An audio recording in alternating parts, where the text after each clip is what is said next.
वे भी कभी कभी प्रहलाद जी की बात सुनकर के दंग रह जाते हैं कि भैया तू कांते पढ़ा हो, जो हमने अभी तक नहीं पढ़ा जे तू कांते पढ़ा हो। तो कहते हैं ये मेरे गुरुजी ने बताया है। हाँ? तो संडा मर्क कहते हैं दोनों आचार्य कि भैया जी हमते तो बता दइए पर काऊ और मत बताइयो, नहीं तो हमारा ये पूरा सिस्टम खराब हो जाएगा। क्योंकि असत्य की नींव पर बनाया हुआ महल सत्य की एक टांकी से ढह सकता है।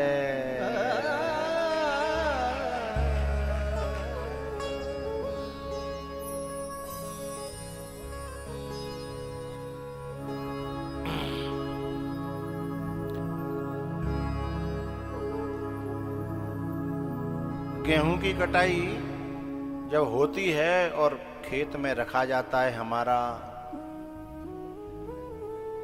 पूरा गेहूं का इकट्ठा होकर के एक जगह अनाज रख जाता है। गेहूं निकरे भाई नहीं, उसे तुम्हारे यहां कहते हैं लां को धरे हो एक जगह।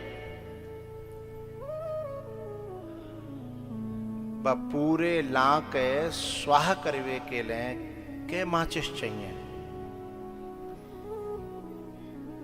एक माचिस क्यों चाहिए भाई?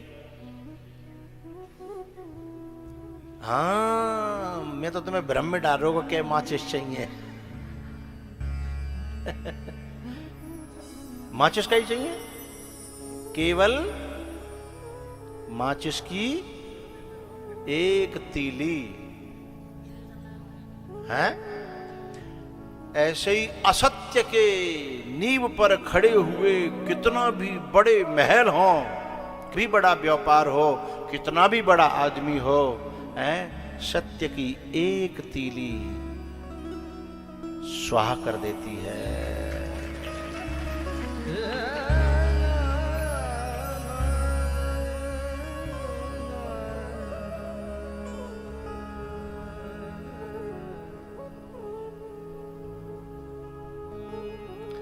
अब झूठ सत्य तो भगवान जाने।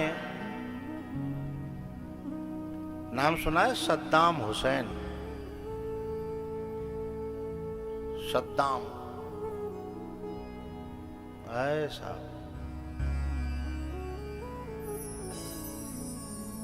दुनिया भर का कुख्यात, लेकिन सारा जो उसका साम्राज्य था वो असत्य की नींव पे था। है? और जब वो नींव ढही तो कैसा साल लगी? एक रात के कुछ घंटों में ही ऑपरेशन सफल हुआ और राज्य समाप्त हो गया। है? घर में घुस करके उन्हें जब किया गया ना,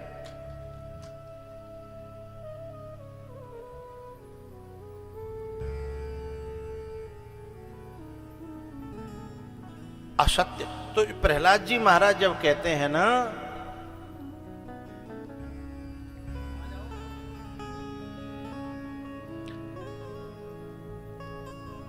कि गुरुजी आप जो पढ़ा रहे हो आप ही बताइए, जहां में कोई तेल है? आप जो पढ़ा रहे हो जहां में कोई तेल है? जाए पढ़ के आपकी मुक्ति भई, आपको सच्चा सुख मिला, शांति मिली, तो क्या कहते हैं संडा वर्ग? भैया तू जाए रहन दे, जैसे हमें नौकरी मिली का ऐसे ही तो नौकरी मिल जाएगी, बस यहां तक हमारी जिम्मेदारी है। जाए पढ़ के जैसे हम नौकर बन गए हैं ऐसे ही तू कुछ कर लेगो धर लेगो, बाकी जी मुक्ति फुक्ति भक्ति फक्ति वैराग्य फैराग्य जाकी बात न हम जाने न हम ते करें।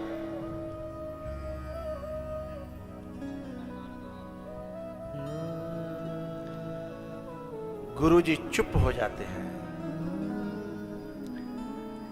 एक दिन स्वयं हिरण्यकश्यप आता है विद्यालय में, बोले बेटा प्रहलाद। हाँ पिताजी। बोले बता तेरे गुरुजी ने तुझे क्या पढ़ाया?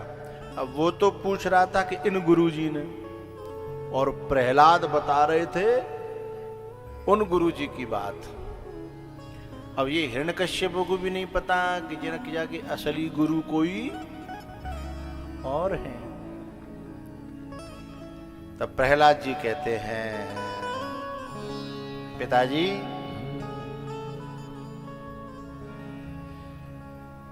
तत्साधु मन्ये सुरवर्य देहिना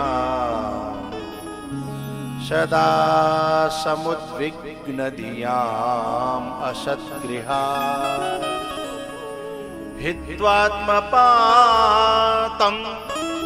गृहमन्धकूपं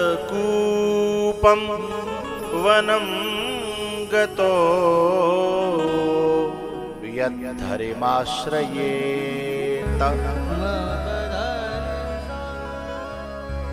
अब जे श्लोक संडा मरक ने कबो जान्यो ही नहीं, समझो ही नहीं, तो पढ़ांगे कांते, क्योंकि ये विद्या वैराग्य की है और वो जो पढ़ा रहे हैं वो लौकिक है। हमारे स्कूलों में जो पढ़ाया जाता है वो लौकिक है, और जो किसी महापुरुष के सानिध्य में पढ़ाया जाता है वो अलौकिक है। इन दोनों में बड़ा फर्क है। संसार में स्कूलों में जो पढ़ाया जाता है वो संसार में और बंधने के लिए और फंसने के लिए है, लेकिन किसी बुद्ध पुरुष के यहाँ जो पढ़ाया जा रहा है वो खुलने के लिए और औरों को खोलने के लिए होता है। इन दोनों में अंतर है।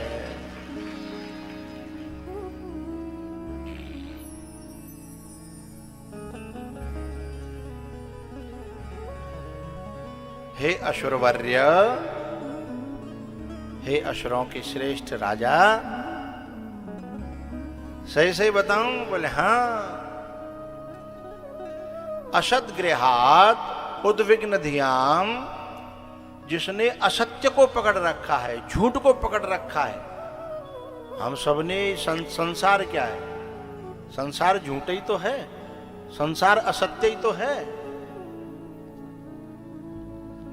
जहां मुझे जितने तुम्हारे बनने हैं ना, खास बाप की बात कर रहा हूं मैं, खास भैया की, खास पत्नी की। कोरोना में सबन की कलई खुल गई, कोरोना में सबन की कलई खुल गई। बंबई से बेचारा पति ये आस लेकर के आया था कि पत्नी मैं घर जाऊंगा यहां से जान बचा करके, तो घर में पत्नी मुझे ले लेगी और लिपट जाएगी। हैं? लेकिन जो गांव के बाहर जो सरकारी स्कूल है तो 5 तक वहां में पति देव खुद ही पत्नी ने बंद करवाए थे। हैं?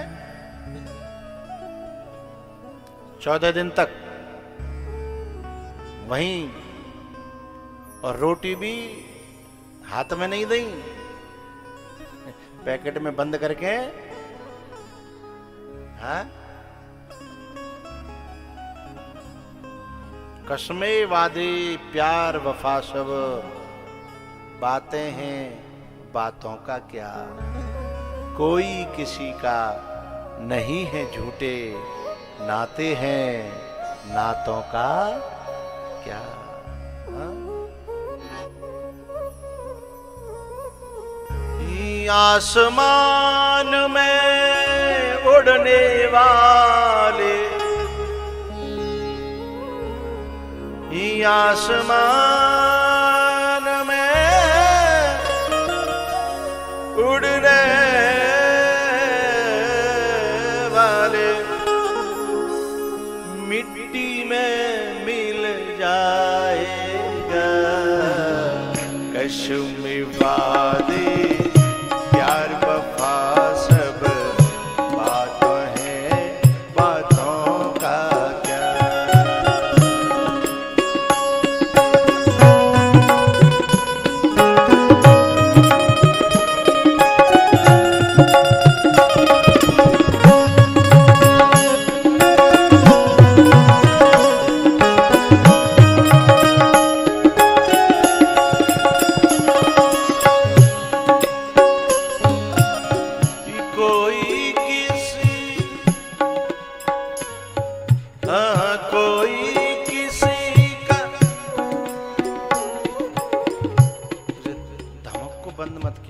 हाँ संग चलेगी तो बात बनती रहेगी।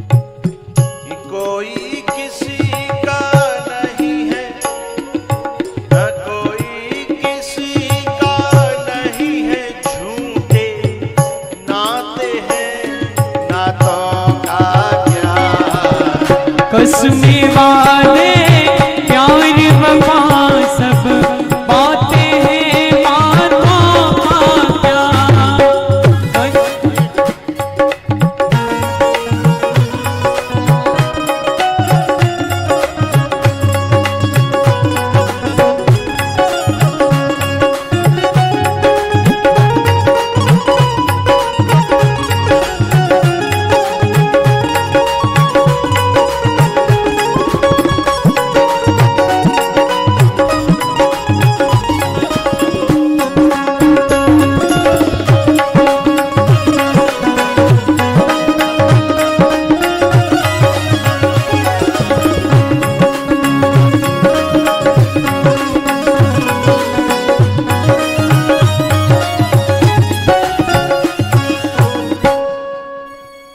आसमान में उड़ने वाले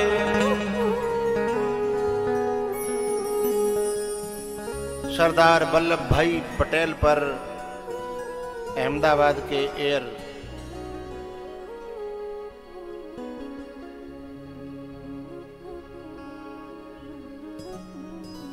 एयरप्लेन जब क्रैश हुआ तो चिथड़ों का डीएनए टेस्ट करके चिथड़े भेजे गए कि ले संस्कार कर लो। हैं? कितनी सेकंड लगी? मिनट लगी थी क्या?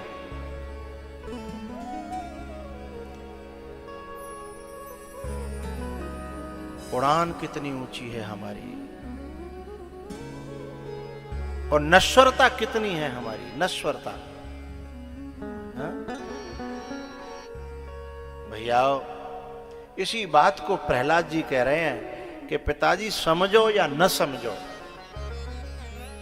लेकिन बात तो यही है, असत को पकड़ करके जो असत है ना, उसको पकड़ने के बाद बुद्धि शांत नहीं उद्विग्न होती है। उद्विग्न, उद्विग्न धियाम असत गृहात, असत को ग्रहण करने से बुद्धि उद्विग्न होती है और सत को ग्रहण करने से बुद्धि शांत होती है, बुद्धि इकट्ठी होती है।